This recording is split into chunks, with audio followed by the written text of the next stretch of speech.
अक्सर ही आपने न्यूज में सुना होगा कि चाइना अरुणाचल प्रदेश को लेकर नए नए दावे करता रहता है। मगर चाइना ऐसा करता क्यों है? इंडिया और चाइना का बॉर्डर लगभग 3,488 किलोमीटर लंबा है।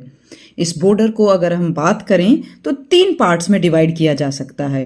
पहला है वेस्टर्न पार्ट, यानी जो कि प्रेजेंट डे लद्दाख लद्दाख जो कि एक यूटी है उससे बॉर्डर बनाता है। तो वेस्टर्न पार्ट जो कि लद्दाख से बॉर्डर बनाता है। मिडिल सेक्टर में चाइना बॉर्डर शेयर करता है उत्तराखंड और हिमाचल प्रदेश के साथ। और सिर्फ यही एक बॉर्डर एरिया है जिसे चाइना और इंडिया दोनों मानते हैं। तीसरा जो बॉर्डर एरिया चाइना इंडिया के साथ शेयर करता है वो है अरुणाचल प्रदेश रीजन, जिसे चाइना अपना पार्ट मानता है। चाइना की अगर हम बात करें तो चाइना को 6 भागों में डिवाइड किया जा सकता है, जिसमें से साउथ वेस्ट चाइना इंडिया के साथ बॉर्डर शेयर करता है। अब आपकी स्क्रीन पर जो ग्रीन कलर दिखाई दे रहा है मैप में, वो है चाइना। इसमें जो डार्क ग्रीन कलर है वो है एक्चुअल चाइना, वो चाइना जो आज़ादी के समय था। और जो लाइट ग्रीन आपको दिखाई दे रहा है वो रीजन है जो चाइना क्लेम करता है कि वो उनका हिस्सा है। अगर आप वेस्टर्न बॉर्डर देखेंगे तो ये वो रीजन है जहां पर चाइना लद्दाख के साथ बॉर्डर शेयर करता है। और जब हम इसे गौर से देखते हैं तो हमें पता चलता है कि चाइना पूरे के पूरे लद्दाख रीजन को क्लेम करता है।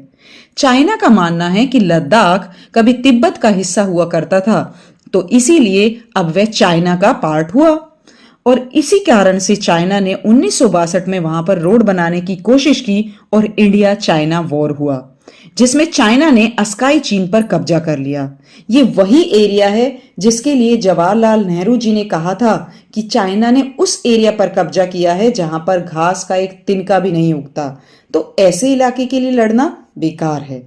अब बात आती है अरुणाचल प्रदेश की। अरुणाचल प्रदेश का एक डिस्ट्रिक्ट है जिसका नाम है तवांग। ये तवांग डिस्ट्रिक्ट का सारा एरिया कभी तिब्बत के कंट्रोल में था और दलाई लामा द्वारा रूल किया जाता था।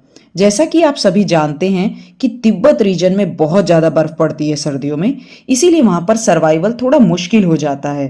तो ये जो तवांग एरिया था, तवांग डिस्ट्रिक्ट था, ये तिब्बत की विंटर कैपिटल था। चाइना और तिब्बत के झगड़े के दौरान ब्रिटिशर्स ने तवांग डिस्ट्रिक्ट को इंडिया में मिला लिया। और जब ब्रिटिशर्स भारत छोड़कर गए तो जो भी रीजन ब्रिटिशर्स के अंडर आता था वो ऑटोमेटिकली इंडियन गवर्नमेंट को ट्रांसफर हो गया और इस तरीके से तवांग डिस्ट्रिक्ट ऑफिशियली भारत का हिस्सा बन गया। चाइना पहले से ही तिब्बत पर अपना हक जताता रहा है। इसका कारण ये है कि 1720 में चाइना की क्विंग डायनेस्टी ने तिब्बत पर कब्जा किया था, लेकिन 1912 आते आते ये क्विंग डायनेस्टी समाप्त हो जाती है और तिब्बत एक इंडिपेंडेंट स्टेट बन जाता है। लेकिन 1949 में जब चाइना में नई गवर्नमेंट बनती है तो ये नई गवर्नमेंट 1951 में मिलिट्री एक्शन के थ्रू तिब्बत पर कब्जा कर लेती है।